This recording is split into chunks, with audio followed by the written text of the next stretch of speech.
वंदे मातरम। मेरे प्यारे देशवासियों, एपिसोड 183-84 में गदर आंदोलन के संगठन की गाथा आप तक पहुंचाने का मैंने प्रयास किया है। आज से प्रारंभ कर रहे हैं जीवन गाथाएं क्रांतिवीरों की, जिन्होंने गदर आंदोलन को गति प्रदान की, यातनाएं झेली, आहुतियां दी। 19वीं शताब्दी में अमेरिका में अप्रवासी भारतीय होना यानी नस्ल भेद, अपमान, कष्ट भरा जीवन। भारतीय जो कि 19वीं शताब्दी में विदेशों में शिक्षा ग्रहण करने गए, वह अपनी वित्तीय स्थिति को अच्छा करने के लिए जिस उम्मीद के साथ वह और आकर्षण के साथ अमेरिका में पहुंचे थे, वैसा उन्होंने अनुभव नहीं किया था। आधुनिक अमेरिका में उस समय नस्ल भेद चरम पर था। भारतीय मेहनत में सबसे आगे, परंतु उनको सफ़ेद चमड़ी वालों की अपेक्षा में भुगतान बहुत कम होता व अपमान भी झेलना पड़ता। सोहन सिंह भकना का जन्म पंजाब राज्य के अमृतसर जिले में खुटरई खुर्द गांव में सन 1870 को एक संपन्न किसान परिवार में हुआ था। यह माता पिता की इकलौती संतान व कुशाग्र बुद्धि के बालक थे। इनके पिता का नाम सरदार करम सिंह था, जो कि दयालु प्रवृत्ति के थे और गरीबों को अनाज देकर उनकी मदद किया करते थे। सोहन सिंह भकना अभी 1 वर्ष के ही थे कि पिता का साया नहीं रहा। गांव में स्कूल न होने के कारण प्राथमिक शिक्षा से वंचित रहे और इन्होंने गुरमुखी की शिक्षा गुरुद्वारे में से प्राप्त की और बाद में जब यह लगभग 11 वर्ष के हुए तो गांव में प्राथमिक विद्यालय स्थापित हो जाने से प्राथमिक शिक्षा भी प्राप्त की। समय बदला और सोहन सिंह भकना की आर्थिक स्थिति बिगड़ने लगी। तभी इन्होंने अमेरिका का रुख किया ताकि वह वहां से धन कमाकर अपनी बिगड़ी आर्थिक स्थिति को सुधार सके। सोहन सिंह भकना 4 अप्रैल सन 1909 में अमेरिका पहुंच गए और मित्रों की सहायता से लकड़ी के एक कारखाने में काम करने लगे। सोहन सिंह भकना जिस उम्मीद और विश्वास के साथ अमेरिका आए थे, उन्होंने वैसा महसूस नहीं किया, क्योंकि वहां नस्ल भेद, अपमान, कम भुगतान और किसी प्रकार का अधिकार नहीं होने से आहत थे। वह पंजाब के एक संपन्न किसान परिवार से थे। आत्मसम्मान व स्वाभिमान उनके खून में था। उन्होंने 19वीं शताब्दी के प्रारंभ में भारत में ब्रिटिश शासन द्वारा किए जा रहे अत्याचारों, लूट के विरोध में कई बार आंदोलन में भाग भी लिया था।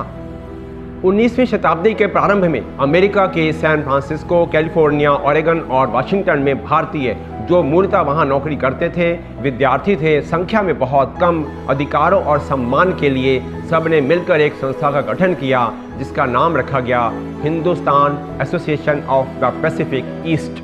इस बीच गदर पार्टी का भी गठन हो गया और पूरे विश्व में गदर की गूंज होने लगी। सोहन सिंह भकना गदर पार्टी के अध्यक्ष बने और क्रांतिकारी गतिविधियों में खर्च होने वाले धन के लिए बनाई गई धन संचय समिति के आप अध्यक्ष भी थे।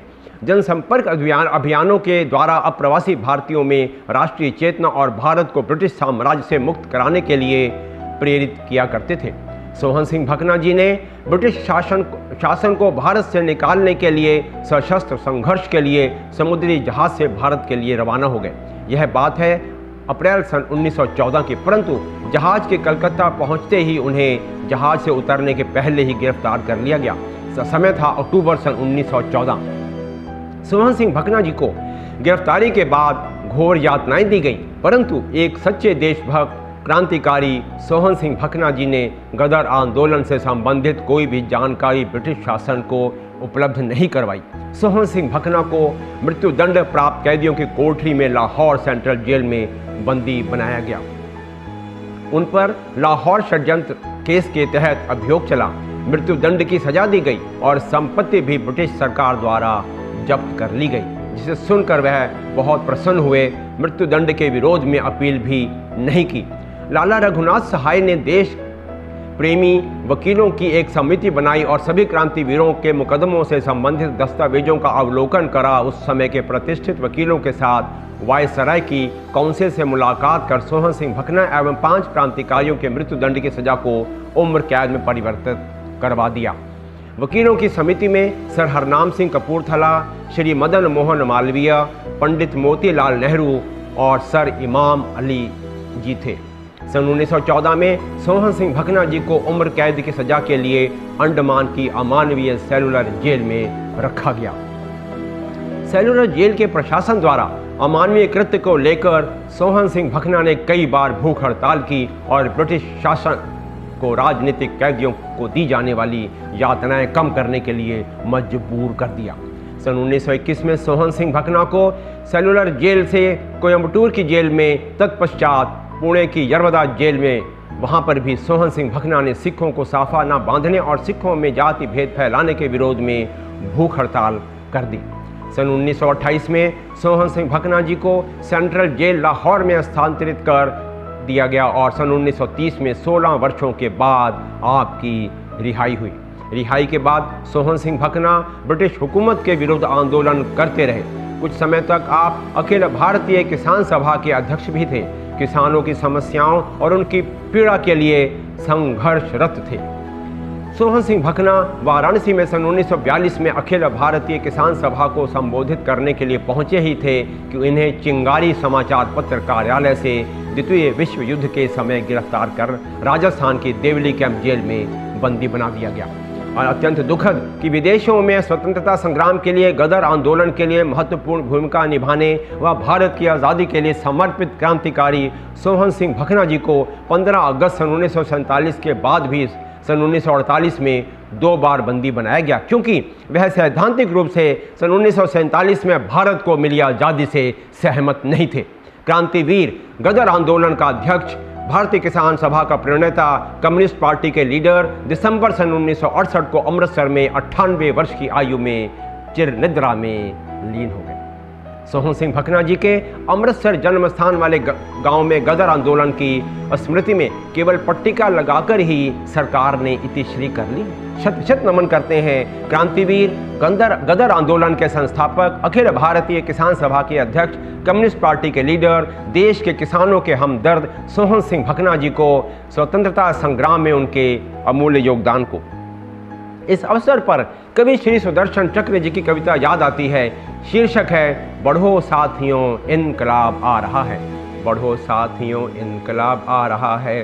बढ़ो साथियों इनकलाब आ रहा है। बढ़ो साथियों इनकलाब आ रहा है। ये नफ़रत को कदमों पे डाले हुए हैं, मोहब्बत मोहब्बत से पाले हुए हैं, अदब को अदब से संभाले हुए हैं, भरी दोपहर बेनकाब जा रहा है। बढ़ो साथियों इनकलाब आ रहा है। बढ़ो साथियों इनकलाब आ रहा है। बढ़ो साथियों इनकलाब आ रहा है। ये कांटे से कांटा निकलने चला है, मचलता हुआ दिल मचलने चला है, मचलता हुआ दिल मचलने चला है। जमाना जमाना बदलने चला है, जमाने का बढ़ता रुआब आ रहा है। बढ़ो साथियों इनकलाब आ रहा है। बढ़ो साथियों इनकलाब आ रहा है। बढ़ो साथियों इनकलाब आ रहा है। सहल हल निकलना मिले सबको साहिल, दुखेंगी न आंखें दुखेगा नहीं दिल। ये हाथों की कुब्बत ये पाँवों की मंजिल, ये सूरत पे चढ़ना शबाब आ रहा है। ये सूरत पे चढ़ना शबाब आ रहा है। बढ़ो साथियों इनकलाब आ रहा है। बढ़ो साथियों इनकलाब आ रहा है। बढ़ो साथियों इनकलाब आ रहा है। समंदर समंदर की लहरों में डूबा, गली गांव कस्बों में शहरों में डूबा, अंधेरा अंधेरे के पहरों में डूबा, सुरख लालो लाल आफताब आ रहा है। बढ़ो साथियों इनकलाब आ रहा है। बढ़ो साथियों इनकलाब आ रहा है। बढ़ो साथियों इनकलाब आ रहा है। बढ़ो साथियों इनकलाब आ रहा है।